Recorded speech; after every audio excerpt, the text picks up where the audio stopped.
for a while, and we really did not have the opportunity to do it. And the question and the conversation I'm talking about is how race fits in the movement, because quite frankly at this point it doesn't, or at least it only does fitfully and not not at much of a deep level. And I don't have much bad to say about the Occupy movement. I think all the things that people say that are bad about it are precisely its strengths. But the question of race remains, and I don't think this is a question that's formulated to my satisfaction almost ever. Because to me, it's not a question about primacy of oppression. It's not about a question of representation. To me, it's a question of white supremacy. Because the problem with movements in the United States isn't so much when they're making progress. The problem with movements in the United States is when they reach the extent of the issues they identify and how they dismount. and the history of movements transitioning into reinventing themselves in the United States is not particularly good. And it's not particularly good right along race lines and right along the lines of nation. Perhaps one could argue right now that white-black relations are not at a low point. However, if one lives in Arizona, it's hard not to believe that white supremacy isn't a very central problem in the United States. And it shifts, and it's not always simply white-black, and it's not always immigrant-foreign. But the nature of white reaction is what it is. And it's the ability to, you know, and conservatism in America has been the ability to take parts of movements that have radical potential and to suck them into a reactionary base.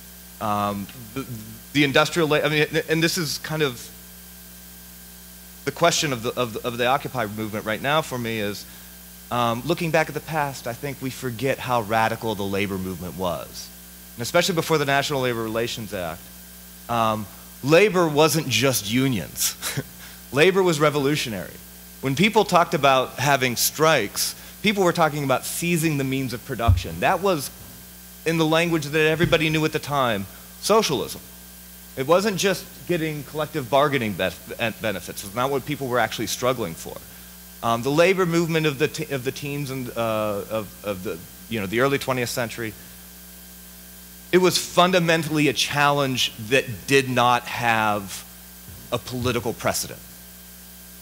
And hopefully, it's going to be what the Occupy movement will look like, a challenge that doesn't have a political precedent.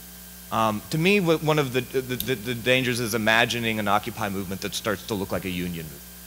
We can't reinvent the union movement. Hopefully reinvent something that's much more radical than a union movement would be right now.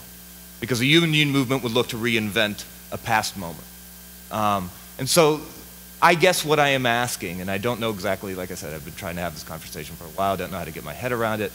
How do we imagine not only a movement that challenges power directly in creative ways that we aren't quite readily, able to articulate right now, but does so in such a way that anticipates a reaction that's going to break hard along race lines and hard along lines of nationality, even lines that aren't necessarily perceivable to us.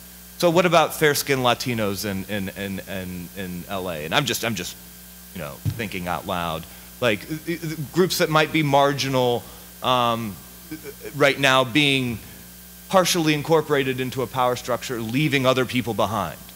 And that's in effect what happened with the labor movement when foreigners, Eastern and Southern Europeans, became white, and all of a sudden they left all sorts of other people that were involved in the labor movement behind.